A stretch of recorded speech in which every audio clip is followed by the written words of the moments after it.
काला साया। यूं तो बनारस घाट अपनी खूबसूरती के लिए बहुत प्रचलित है, पर घाट के किनारे कई राज लिए बैठे हैं। ये कहानी शुरू होती है बनारस के घाट के पास बने ममता निवास से, जहाँ प्रिया लाल जोड़े में ममता के घर उसकी बहू बनकर आती है। आओ आओ बहू, घर को अपने पैरों से पवित्र करो। ममता घर की दहलीज पार कर ही रही होती है कि अचानक एक बहुत गंदी सी बास पूरे घर में फैल जाती है।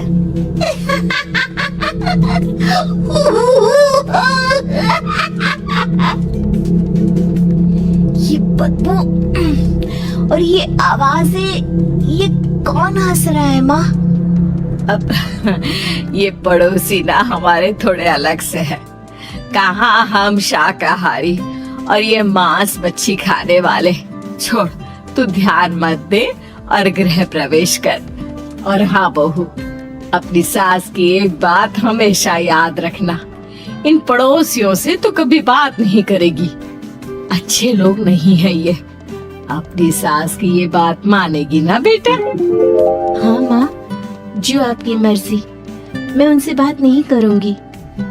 अगले दिन प्रिया अपनी पहली रसोई बनाने रसोई घर में जाती है।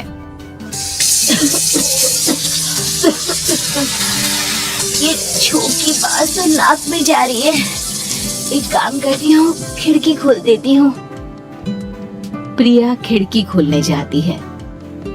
इतने जाले, लगता है इस खिड़की को कभी खोला ही नहीं गया। पर ऐसा क्यों?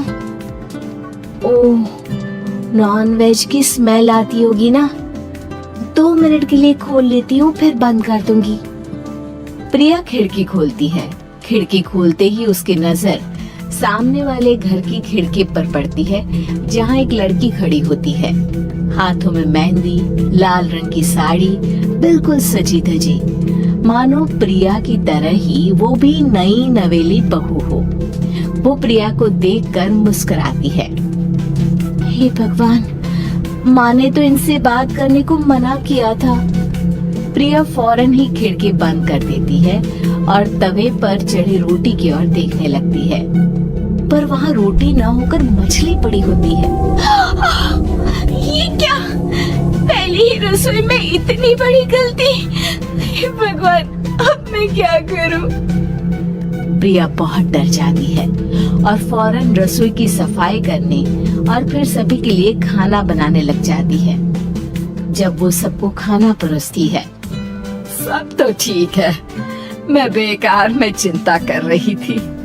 हे भगवान, ऐसे ही बस अपनी कृपा बनाए रखना। रात के वक्त जब सब सो रहे होते हैं, तब प्रिया को पायल की आवाज सुनाई देती है, जिससे उसकी आंख खुल जाती है। ये पायल की आवाज कहाँ से आ रही है? प्रिया उठकर उस आवाज के पीछे छत की सीढ़ियों तक जाती है। तभी उसे बच्चे के रोने की आवाज आती है। प्रिया छत पर जाती है तो क्या देखती है? वही लाल साड़ी वाली लड़की अपनी गोद में एक नवजात बच्चे को घुमा घुमा कर सुला रही है। तभी प्रिया की नजर उसके पेट पर पड़ती है। ओह गॉड, ये तो प्रेग्नेंट भी है। सुनिए, बच्चा सो नहीं रहा है क्या? मैं कुछ मदद करूं? नहीं नहीं, आपके घर वालों को अच्छा नहीं लगेगा, मैं संभाल लूंगी। स्नेहा की गोद से बच्चा हाथ मारकर प्रिया की गोद में आने को छटपटाने लगता है। दोनों घर अगल बगल में बने होने के कारण प्रिया उस बच्चे को गोद में ले लेती है। प्रिया के पास आते ही वो सो जाता है। बच्चे का वो स्पर्श रात भर प्रिया भूल नहीं पाती और अगली सुबह वो छत पर कपड़े सुखा रही होती है। तभी उसे एक औरत इशारा करके बुलाती है। स्नेहा कह रही थी बाबू तुम्हारी गोद में आते ही सो गया। मैं गौरी, स्नेहा की माँ हूँ। बहू, घर आना, बाबू को खिला भी लेना। शाम को जब घर पर कोई नहीं रहता, बच्चे से मिलने के लिए प्रिया छिपकर अपनी पड़ोसन के घर चली जाती है और कुछ देर बच्चे को खिलाकर वापस लौट आती है। इसके कुछ दिन बाद ही प्रिया को पता चलता है कि वो माँ बनने वाली है। ममता की खुशी का ठिकाना नहीं रहता।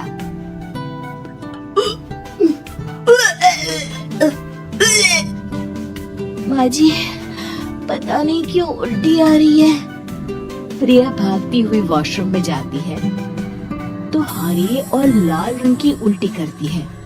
उस उल्टी में से कीड़े निकलते हैं। ये क्या? खून और ये कीड़े! माँ! माँ! प्रिया की आवाज सुनकर ममता दौड़ कर आती है, पर बेसिन में कुछ नहीं होता। प्रिया हक्की बक्की रह जाती है। ये सब क्या हो रहा है? प्रिया घबरा जाती है और अपने कमरे में जाकर सो जाती है। डर के कारण वो इतनी थक जाती है कि उसकी आंख लग जाती है। तब उसे ऐसा लगता है उसके पेट पर मानो कोई बैठा हुआ हो। कौन हो? प्रिया के पेट पर एक 5 महीने की बच्ची बैठी हुई थी जो बुरी तरह जली हुई थी।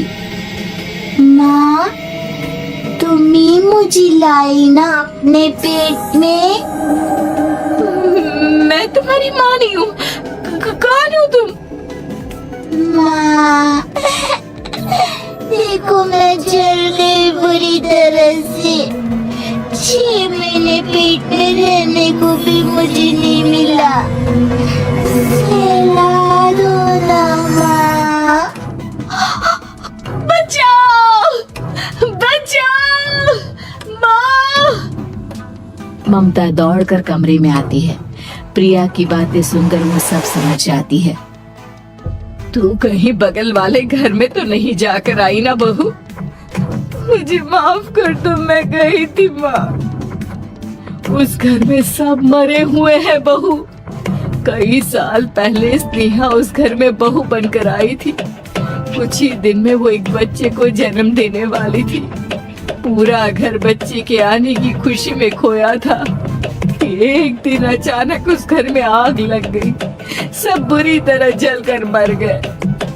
गौरी आज भी दादी बनने का इंतजार कर रही है और इसीलिए स्नेहा ने अपना अजन्मा बच्चा तुम्हारी कोख में डाल दिया।